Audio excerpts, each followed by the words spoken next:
Has the president been treated for Parkinson's? No. Is he being treated for Parkinson's? No, he's not. Is he taking medication for Parkinson's? No. So those are the things that I can give you full-blown answers on, but I'm not gonna confirm a specialist, any specialist that comes to the White House out of privacy.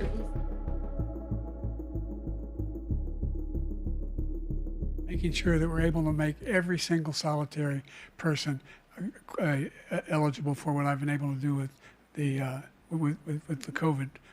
With dealing with everything we have to do with. Look, if we finally beat Medicare.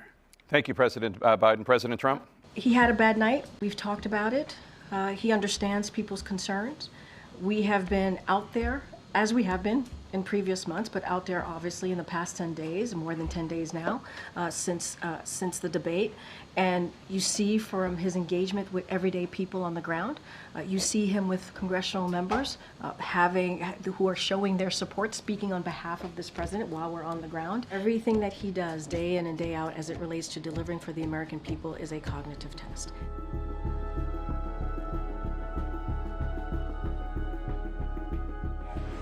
We're going to be announcing the sanctions against Putin, who is responsible for his death, tomorrow. And but the one thing that was made clear to me is that Yolanda she's going to continue to fight and have underway. I know there's some attention paid to some language in the report about my recollection of events. As you know, initially, the president of Mexico, Sisi, did not want to open up the gate to allow humanitarian material to get in. I talked to him. I convinced him to open the gate.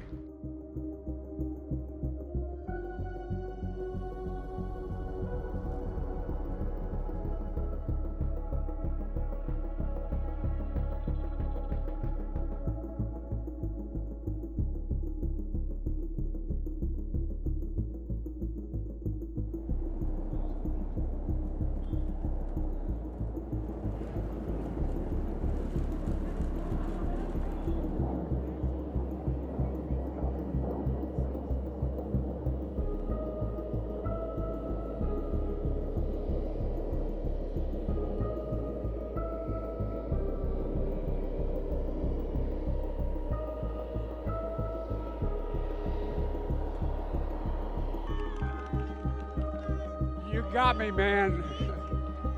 I'm not going anywhere. All right. Well, here's my answer. I am running and going to win again. You voted for me to be your nominee. No one else. You, the voters did that.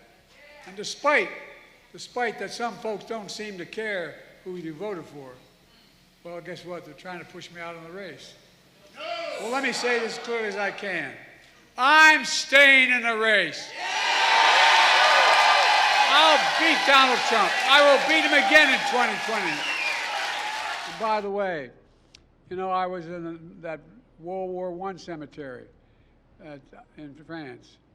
And the one that one of our colleagues, the former president, didn't want to go and be up there.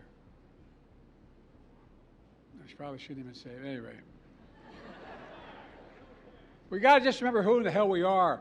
We're the United States of America. Whoa. I know with every fiber of my being, I know I won't look like I'm 40 years old, but I've been around a little bit. Well, all kidding aside, you know, I've been doing this a long time. And I, honest to God, have never been more optimistic about America's future if we stick together. I really mean it.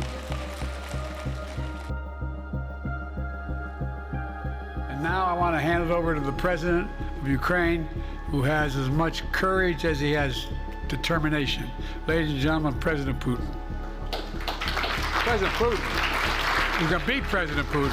President Zelensky. I'm so focused on beating Putin, we got to worry about it. I wouldn't have picked Vice President Trump to be vice president, but I think she was not qualified to be president. So let's start there. Number one, the consideration is that I think I'm the most qualified person to run for president. I beat him once, and I will beat him again. I'm ready to deal with them now and 3 years from now.